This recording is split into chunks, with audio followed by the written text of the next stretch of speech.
Assalamualaikum warahmatullahi wabarakatuh. Selamat datang kembali di channel Resensi Institute.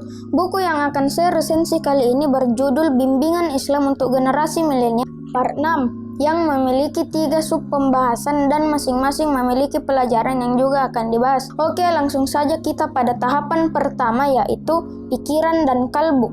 Pelajaran 1. Pemberi keberadaan. Pernahkah kalian duduk di tempat yang sepi dengan pikiran yang tenang, kemudian menyaksikan dunia dengan segala gerak-geriknya, baik yang dekat maupun jauh, yang besar maupun kecil, dan menyaksikan alam tak terbatas yang dipenuhi dengan galaksi, gugusan bintang, matahari, dan lainnya. Juga banyaknya hutan, laut, padang Sahara, binatang, tumbuhan, bebungaan yang indah. Pernahkah saat menyaksikan atmosfer yang sangat menakjubkan ini dan pandangan kalian melewati permukaan lahiriah, fenomena-fenomena yang ada, kemudian kalian menanyakan pada diri kalian sendiri, bergantung kepada siapakah seluruh eksistensi dan keberadaan ini? Setiap fenomena dan realitas yang eksistensi dan keberadaannya tidak bersumber dari diri sendiri. Berarti untuk mengadakan eksis, niscaya membutuhkan kehadiran realitas dan sesuatu yang lain. Sebagaimana setiap sesuatu yang manis, pasti manisnya tidak bersumber dari dirinya sendiri, melainkan untuk menjadi manis, niscaya ia memerlukan dan bergantung kepada sesuatu yang lain. Pelajaran 2. Ketauhidan. Yang dimaksud dengan tauhid dalam penciptaan adalah dia semata-mata sumber dan pencipta alam. Segala eksistensi berasal darinya dan dia tidak memiliki sekutu satupun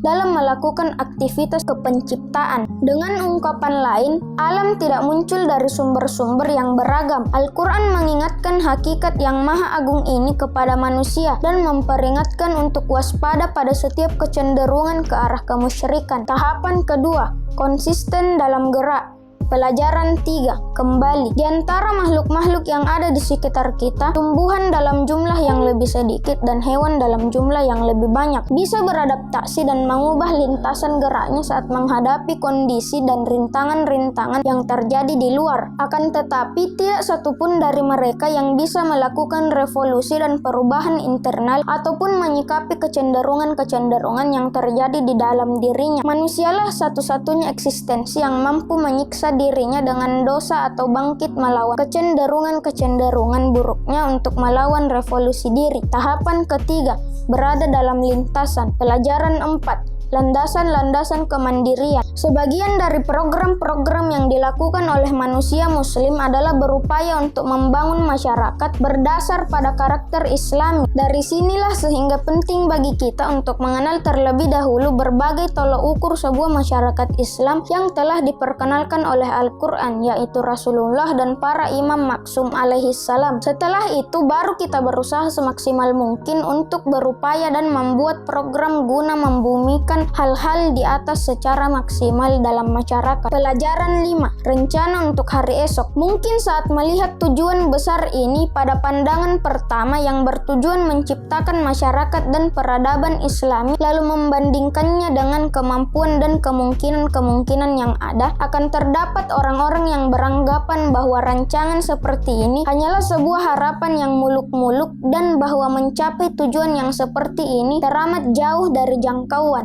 Akan tetapi, ini hanyalah sebuah anggapan lahiriah yang sangat dangkal terhadap kemampuan esensial dan mendasar manusia terhadap kemampuan masyarakat yang cerdas. Para pemuda dan remaja yang masih jernih pemikirannya dan juga muncul dari ketiadaan pengenalan terhadap ajaran-ajaran Islam yang membangkitkan dan menghidupkan mereka. Tentunya, kita mengetahui bahwa tanggung jawab besar dan peka ini membutuhkan perencanaan matang yang akan mengangkat kita ke tingkatan yang dibutuhkan dan memberikan kemampuan dan kekuatan yang diperlukan untuk memenuhi peran kita di dunia saat ini. Selain itu, orang yang memiliki simbol agung dan besar ini juga harus mengeluarkan biaya dan siap menanggung segala kesulitan yang ada. Pelajaran 6. Hakikat penghambaan. Setelah mengenal Allah sebagai satu-satunya sang pencipta alam dan satu-satunya sumber kebaikan dan keindahan, dan juga setelah memahami bahwa dialah satu-satunya pemilik, pelindung, pengatur, sandaran atau pendukung alam,